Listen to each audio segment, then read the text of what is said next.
I'd ask Madam Secretary to take a roll call, please. Mr. Heisel, Here. Mr. Brown, Here. and Mrs. Stockton. Here. And Secretary Zai. Can we stand for the pledge? Yeah, let us please stand for the pledge. I pledge allegiance to the flag of the United States of America and to the republic for which it stands, one nation, under God, indivisible, with liberty and justice for all.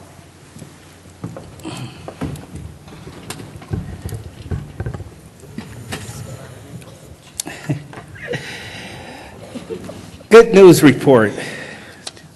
ELC, Child Find, and Parent Day. Miss Kelly Chester. Good evening. Can you hear me okay? Yes. There we go. Good evening, parents, students, colleagues, and board members. Thank you. I'm Kelly Chesta. I'm the director for the Crete Monee Early Learning Center, and I'm excited to be here tonight to do to deliver a good news report. First of all, our Parents' Day. That's our first event that I wanted to share with you. Our first ever Family Day event. We typically do evening events. The purpose of this event was to bring parents, grandparents into our setting to develop a bond, allow them to see a typical day at the Early Learning Center with educational activities. We focused this day on the Snow Day book by Ezra Jack Keats. And all the activities, the parents and students were able to start the event by listening to the story. They then got to break up into centers where they got to experience all different kinds of educational activities, things that they could experience there and bring home. They were able to make snow. They experienced exploring with snow. They had several different kinds of art projects. They built with giant blocks. We even had our speech pathologist doing a language group for our students and the parents, and they were able to participate and take some ideas home with them. And then, of course, we set up our computer lab for the parents or grandparents to be able to take the Fifth Essential Survey.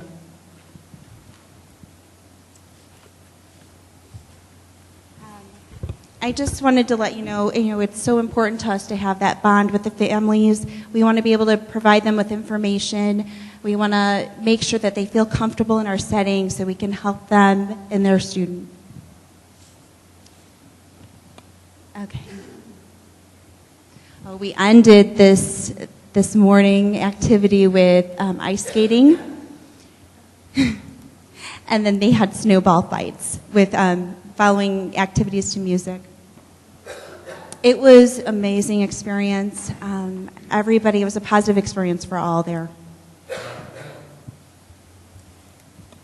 The next topic that I want to share with you is Child Find. This is a state initiative that we made our own here. It is important, we are mandated to identify and locate these students and evaluate them, and then make recommendations to what we can do to help them. So in the past, we provided information at our center, the Early Learning Center. We extended it this year by providing information to all the different schools. We gave it to the registrar's office, and we will be adding it to our website. So parents can basically download a packet of information regarding birth through age 5. So if you have children that are 3 and under, there's a checklist that you can download, and you can fill it out, return it to any one of the schools. They will send it to me. I will score it, send the results to the parents, and make recommendations on what the next step would be. So do they need early intervention? Do they just need a program? Where is your child falling? That's information that you will get. Then children ages 3 to 5, we send them to our Early Learning Center. So we give you the phone number. If you give us a call, we can set your child up with a screening. We have to make sure that your child qualifies for our program. There needs to be an area of need. After the screening takes place, I conference with every parent to let them know how their child did, and then we make recommendations. Does your child need further testing to see if there's services needed, or is it just a program that's needed? If they do not qualify for our program, I make recommendations of comparable programs in our area to help support our students. So that is our main goal. We want to make sure we're supporting our students at a young age to make sure they're getting what they need. So when they make it to kindergarten, upper grades, they're ready. If you have any questions or concerns, let us know. I'm Kelly Chesta from the Crete Monee Early Learning Center. We'll have information on the website. You can get our number, give us a call. We're happy to help. Thank you.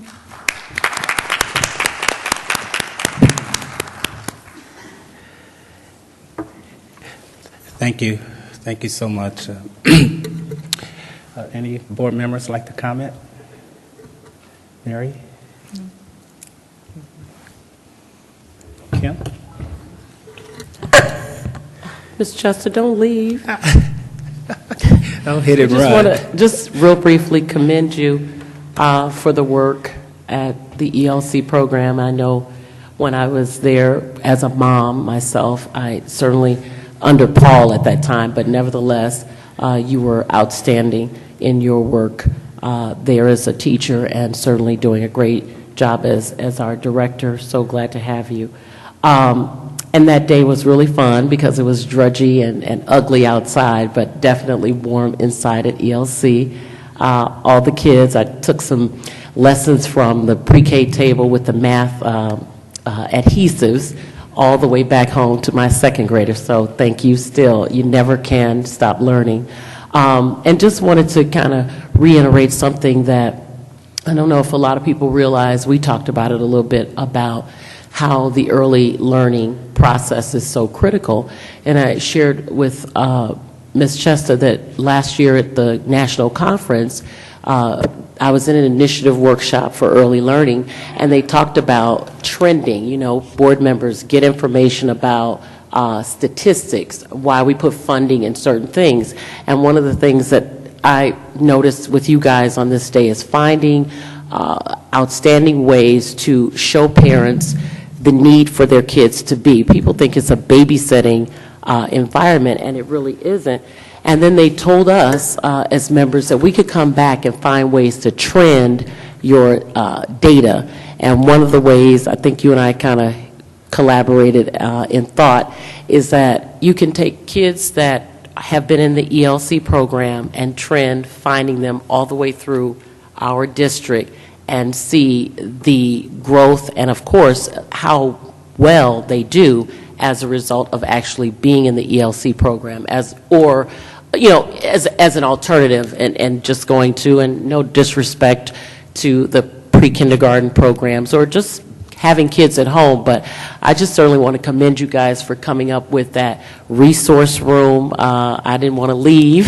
It was really fun, and happened to see quite a few parents actually filling out the 5 essentials. So just making that available to parents is key, essential, and you and I talked a lot about the idea of what it takes. So the parents from a foundational level start, and we support at 3, 4, and 5. So if we can find a way to fuse parents into 6, 7, 8, 9, 10, 11, 12, and so on, because we know what the statistics say at your grade level. So I just want to thank you guys. Everybody was engaged in that process, as was my second grader still says, can I go back to Ms. Toomey's class? So again, it's a great reward when kids want to stay in school, or for lack of a better term, and or be around people who are fostering education. So thank you for your work. Thank you. Thank you. Thank you so much. Very Tom, would you like to say anything? Yeah, I think it's a great program, and I love your kids, and I really like going to the district office when they're either coming in or going out. What's really nice about it is that I spent my entire career dealing primarily with high school students, and yours are so short. You know, those kids love it. And the thing that I see in the kids is, one, they're excited to come in the morning, and they're happy to be there. And you can see that they love their teachers. You're doing a great job. That's the key to everything. Thank you. Yes. All right. Kelly, if you don't mind, I have not ever seen you not smile. It's just something, you're just such a right fit for your position. And our kids at this age, they really need you.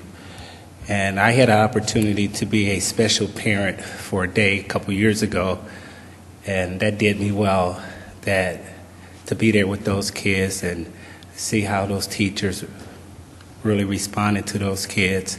And I just look at you and your whole team as being the potters, and the kids are the clay. And you're just molding and shaping those kids to the leaders that they are going to be. So thank you. Keep going. I know sometimes it may be hard smiling, but a merry heart is like medicine to the soul. Keep smiling, okay? Thank you. Thank you. Real quickly, thank you for all that you do, and we're just so happy for the work that's being done there, and thank you for continuing to invite me and the board members to come down and enjoy your program. I know that we've also talked about some of the data that you were just talking about, Mrs. Sanders. We're going to get that data up in front of the board and the public to see how well these young men and young women are doing once they leave out of ELC. They're doing an outstanding job. We want people to know that that is important to us because it's the foundation that starts us going in the right direction. Thank you again. Okay, thank you. Drive safe.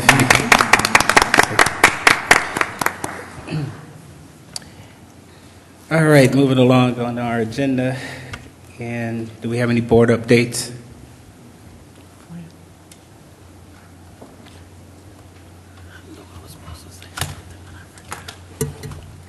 No board updates? Okay. Administrative updates. We have Student Affairs, Ms. Spence. Yes, thank you. Good evening. We have 2 Freedom of Information requests for the month of February. The first one comes to us from Mr. Steve Stoynoff of Labor Management for Chicago and vicinity.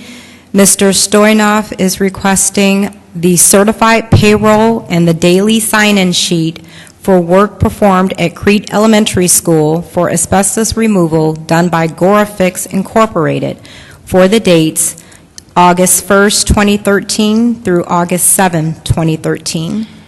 The status of that request: a response with a partial fulfillment of this request was sent on February 9, 2015. Our second Freedom of Information request comes to us from Ms. Tammy Burnham of Crete, Illinois. Ms. Burnham requests the minutes from the regular board meeting dated July 15, 2014. The status of this request: a response containing the requested document was sent on February 13, 2015. That concludes our FOIA request. Thank you. Questions or comments? If not, we're moving right along to curriculum update. This month's report is on Black History Month. Each February, all schools in Crete Monee School District implement school-wide and classroom activities to recognize the achievements and contributions of African Americans. Throughout the month, teachers incorporate lessons and activities into their classrooms. Schools plan school-wide recognition activities such as daily facts, bulletin boards, and school-wide assemblies. All activities in February are in addition to the learning opportunities that take place throughout the school year. The information that you have in your board packet provides you with an overview of this year's activities, both for the classroom and the specific school activities that each of our buildings have scheduled.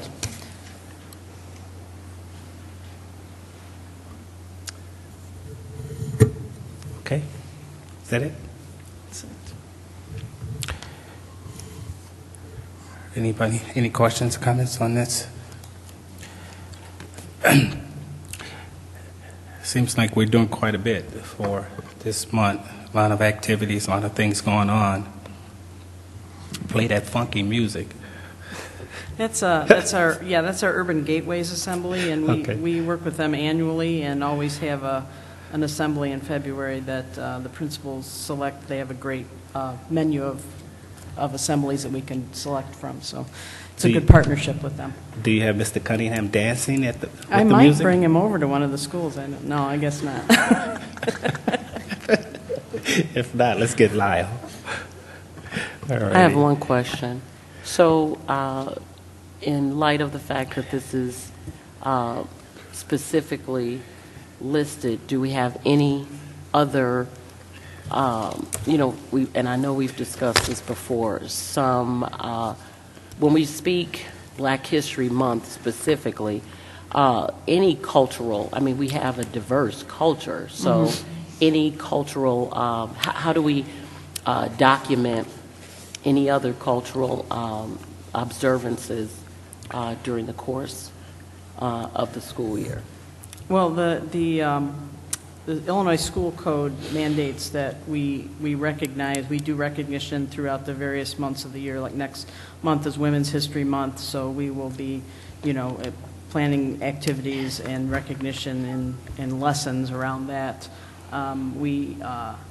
Most of what we do, and I think our teachers and our administrators will agree, is that we really try to, throughout our curriculum, make sure that we're representing different cultures through literature, artwork. We have our Mix It Up Day that we do in the fall. So as we're looking at the materials that we're putting in front of students, we try to be highly aware of the various cultures that we have in the district and outside of the district to give kids a broad exposure to things. Okay, so for example, should I expect to see Women's History Month as it is listed here, or any of these other, observances? I mean, I'm saying this one specifically. So will we do the same thing for the Women's History or whatever other months that we make, observances of? I think you will see Women's History. I don't know that it will be to this detail, partly because of there's specific holidays during this month that we recognize. Also, unfortunately, March is Park Month, so we'll be doing a lot of testing, and that tends to kind of limit the time that we have for some of our activities. Board Member Sanders make a good point, and I was thinking about something of that same magnitude. I know we have, and I see it on TV, we got like Asian month and Hispanic and things like that. So if we can capture those and see, because I'm not even aware of, Black History Month kind of stands out with me, obviously, for February, but I would like to give some notarization to other groups. If we have that already in the calendar, I just don't know. We need to bring that to the forefront as well. Yeah, and I can certainly have a discussion with principals around how we do those types of things. One of the things you'll notice this year too is if you look on the website for our novel list that we're using for grades 6 through 12. This year you'll see, rather than just titles, you'll see a description of the genre of the literature and also a description of what the literature is about, or the nonfiction books are about. And what you'll see is that we have a variety of materials that we have for students to read that represent a wide range of cultural groups and perspectives. So we're trying to make sure that we get that out and that we are addressing it in a more global way. But as you mentioned, I think for a majority of our students, this month is meaningful for them. Sure. And we want to make sure that we're honoring. We can give equal share to all. Okay? Yes. All right, thank you. Any questions for Laura? If not, I'd like a motion to approve the consent agenda. Moved. Moved by Stockton, second by Heisel. Any comments, questions, concerns?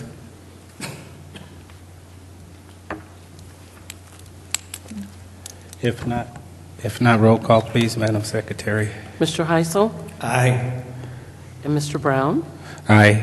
Mrs. Stockton? Aye. And the Secretary's aye. Motion carried.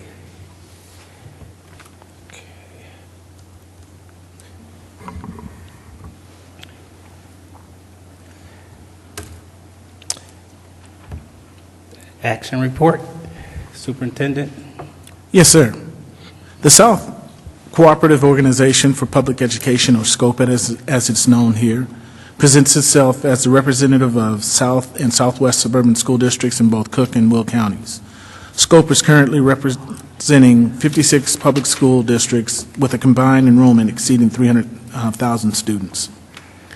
We need to ensure that we are members of a legislative advocacy group that knows, understands, and advocates for the unique needs of South suburban school communities. With that, the administration is asking that the board approve the district joining the SCOPE organization. Not joining it, we're already a member. Continue on with Continuing. the membership. Continuing. Yes. Continuing. And I was going to say, I've been going to meetings for no reason. And that's for mid-year cost of $774.25. That is correct. That's correct. Well worth it. I'm sorry. Well worth the money. Okay, yeah, I agree. Any comments? Since I'm the SCOPE representative, I certainly contend that we need to stay focused and attached to any legislative bodies that will help to enable and help us facilitate more, how do I say it, begging downstate. So I definitely support the action to continue. I think I've been the representative for 5 years now. So they do a great job in explaining in common sense terms, if you will, how to go about ensuring that our voices are heard in Springfield and beyond. So they do a great job. Yeah, I second that. And I was looking at the calculations, and I thought some numbers was wrong, but that EAV is fine and divided by the ADA, and how they did the numbers to come up with the 774. So that's good. Okay, if no other comments, we take a roll call. I thought we didn't have. I move. Second. Okay, motion by moved by Stockton, second by Secretary Sanders. I'll ask the question then. Any further comments? No further comments. Roll call, please. Mrs. Stockton? Aye. Mr. Heisel? Aye. Mr. Brown? Aye. Secretary's aye. Motion carried.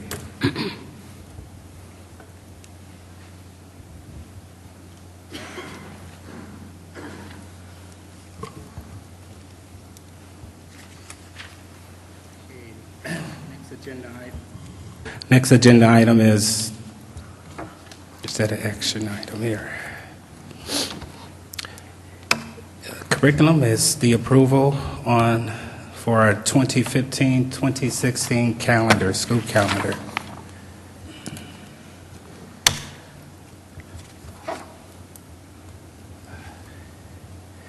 Could I have a motion to approve the 2015-2016 calendar? Moved by Heisel, Second. second by Board Member Sanders. Any questions, comments? Laura, do you have anything to say on it? Well, we did things just a little bit differently this year. Typically, I meet with CMEA Calendar Committee and ACME once, possibly twice. This year, we did a series of meetings. Actually, I met with representatives from those groups 3 times.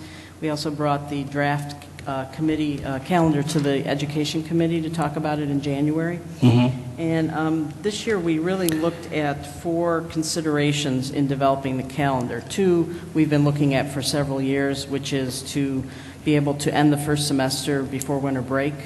And the other is to try and make sure that we make the semesters as even as we possibly can. We know that that's not entirely possible, given the fact that we want to end the semester right when winter break starts, but we want to get them as close as we can.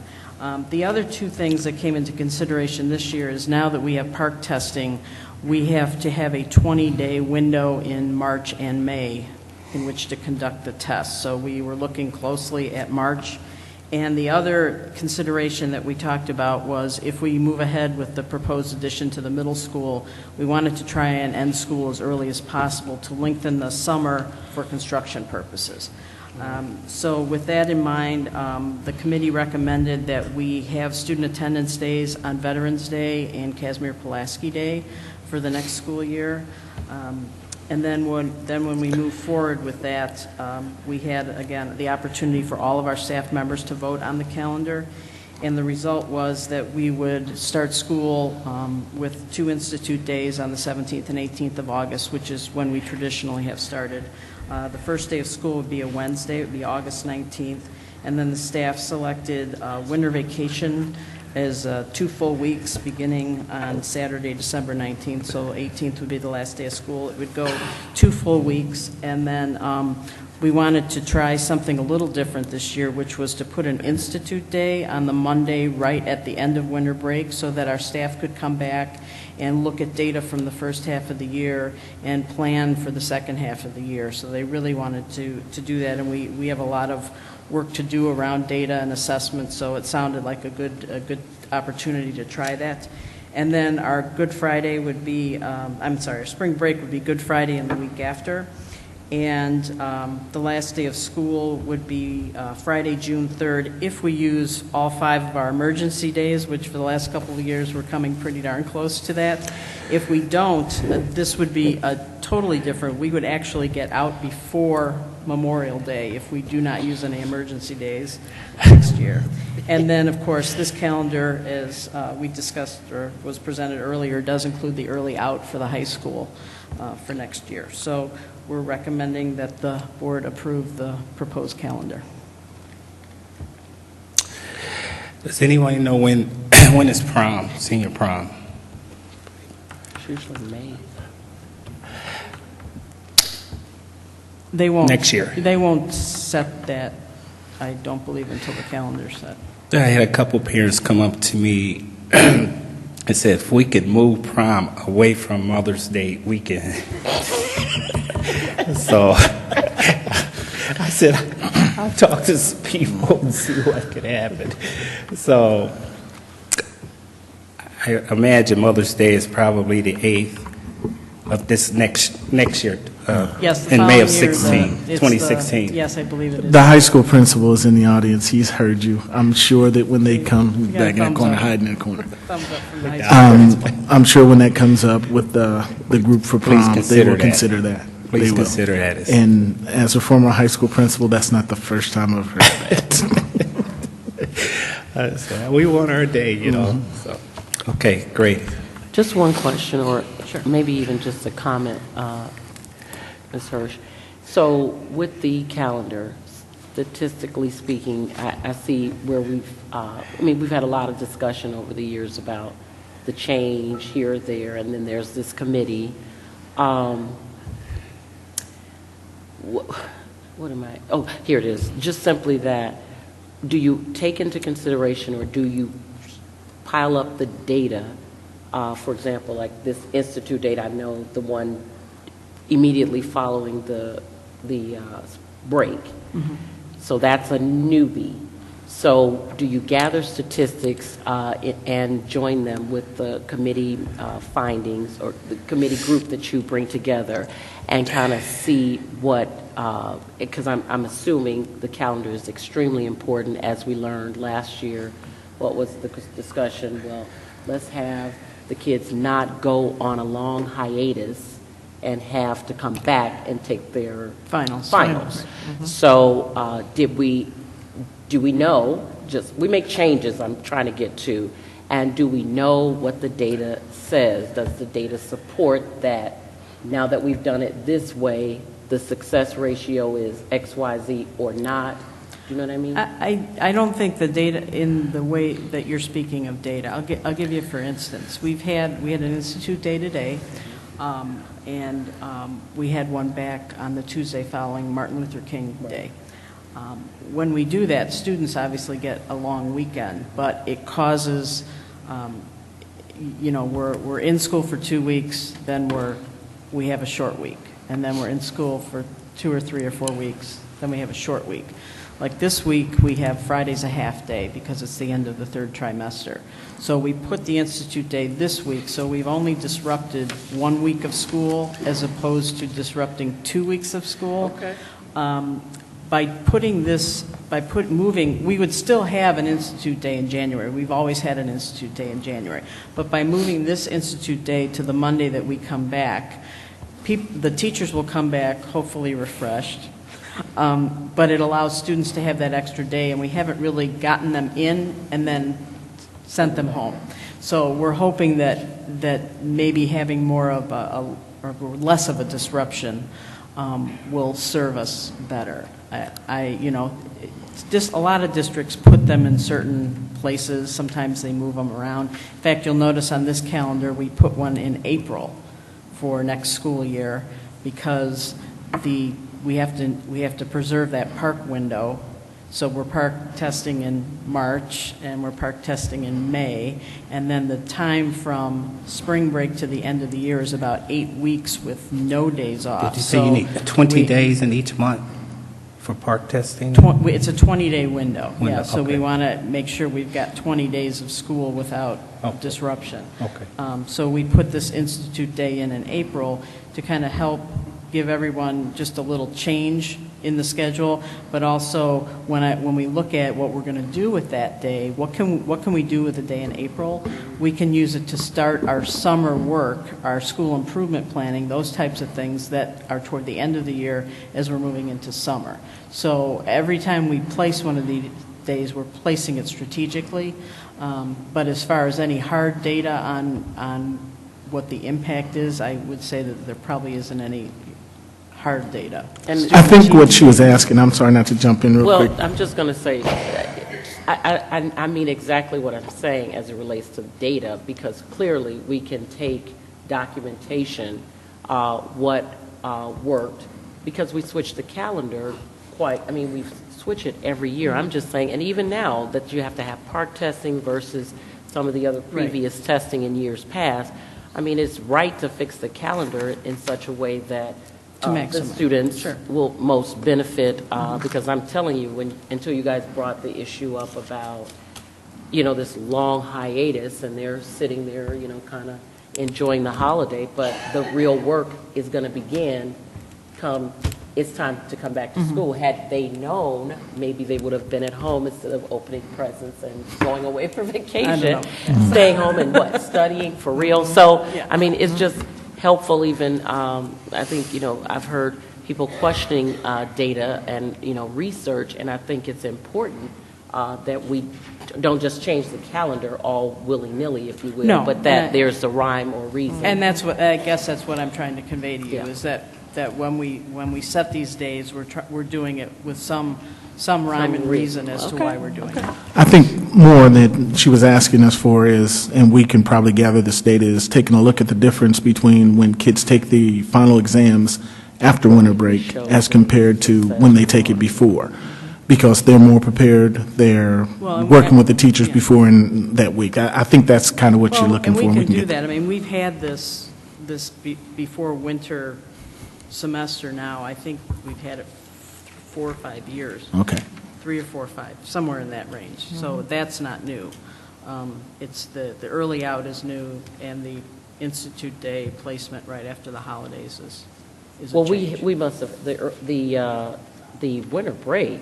You guys just asked us again, so it had to switch at some point. Well, at some point, the choices that they had this year were because Christmas is on a Friday, so we're actually going to be out almost a complete week before Christmas happens.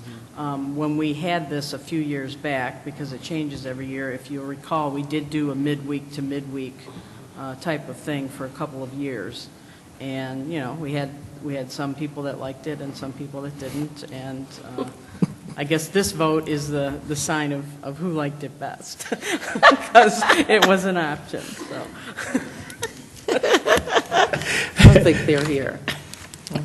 I do have one question. Looked like we got a pretty good early start to start the 2015-2016 school year, August 19th.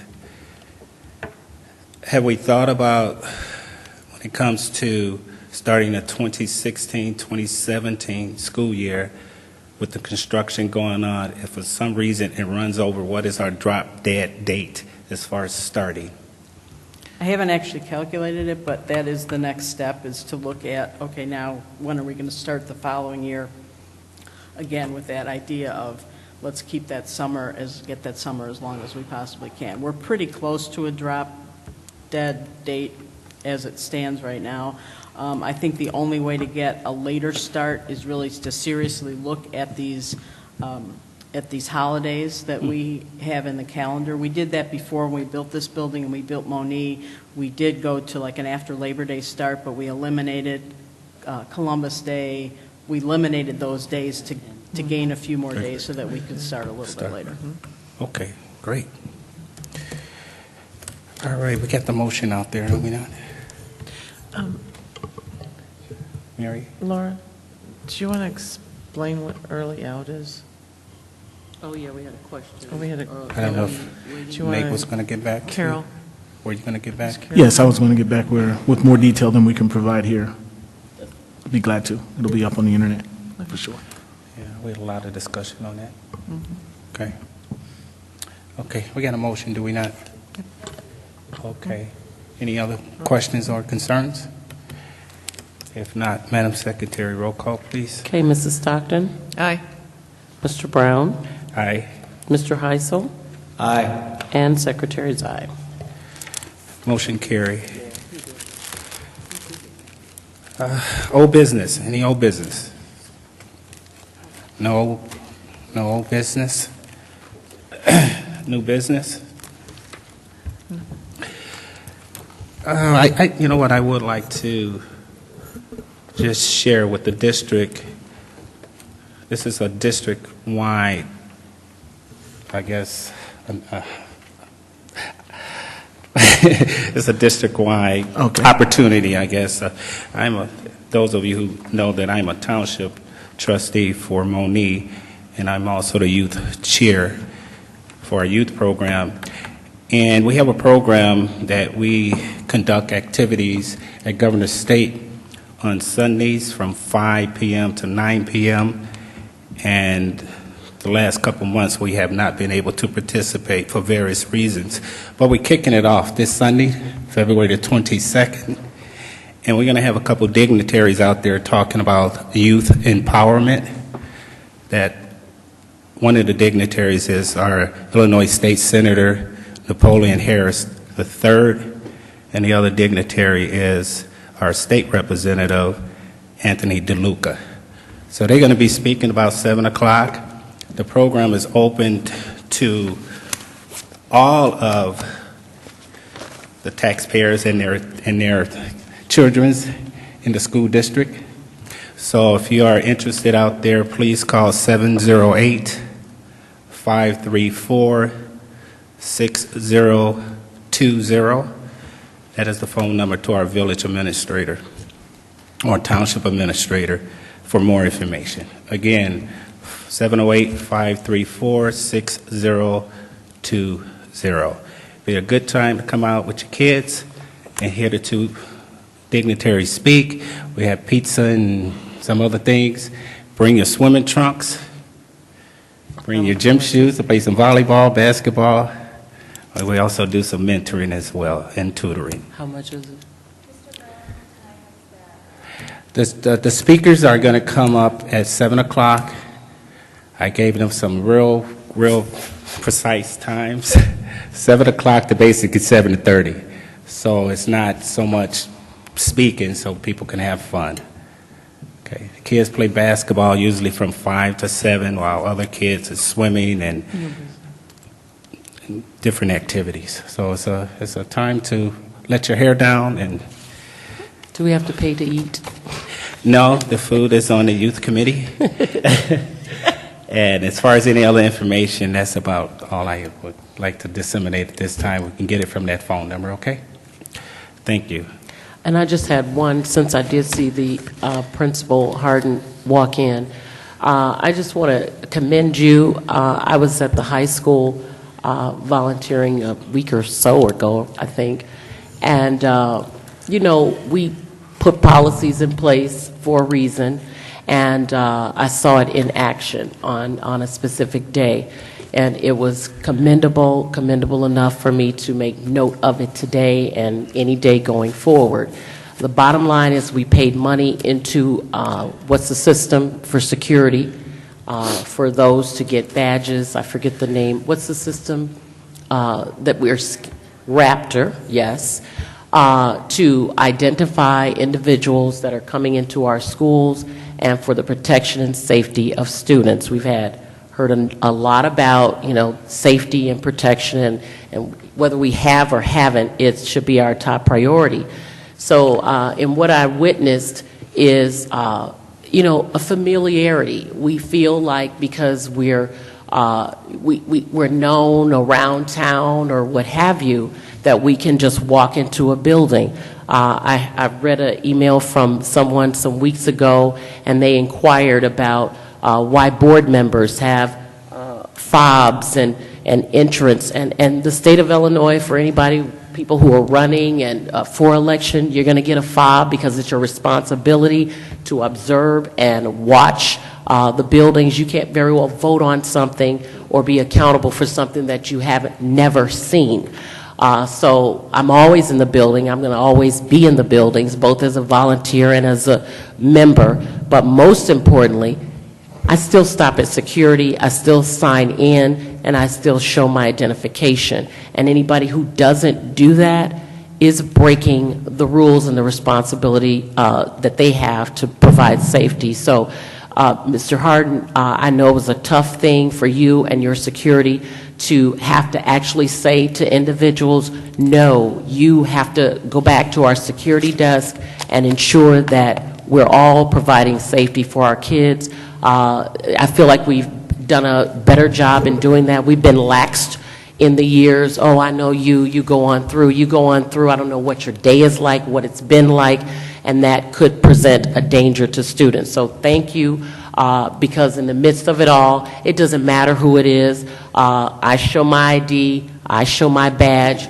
Everybody, I don't care who it is, should show their badge, whether they've been volunteering for 25 years, they should show their badge. And the fact that you took the gumption and the wherewithal, and I saw the abuse that you took as a result of it, I encourage you guys, including your staff, to continue to do so, because I was really watching to see if you guys were going to let those guys in, because they were, strangers to the building. So thank you for being consistent and diligent in that practice. Okay, thank you. All right. This is hard. This is hard for me to say. Can I have a motion to adjourn? We just getting out this early. I don't Just know. say it. Can I have a motion to adjourn? Moved by Heisel, second by Board Member Sanders. All in favor? Point vote? Ayes. Any nays? No nays. We are adjourned. Thank you. Thank you, everyone, for coming out in this cold weather.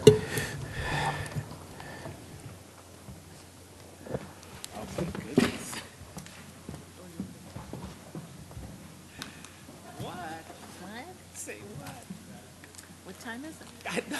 Usually we get started this time.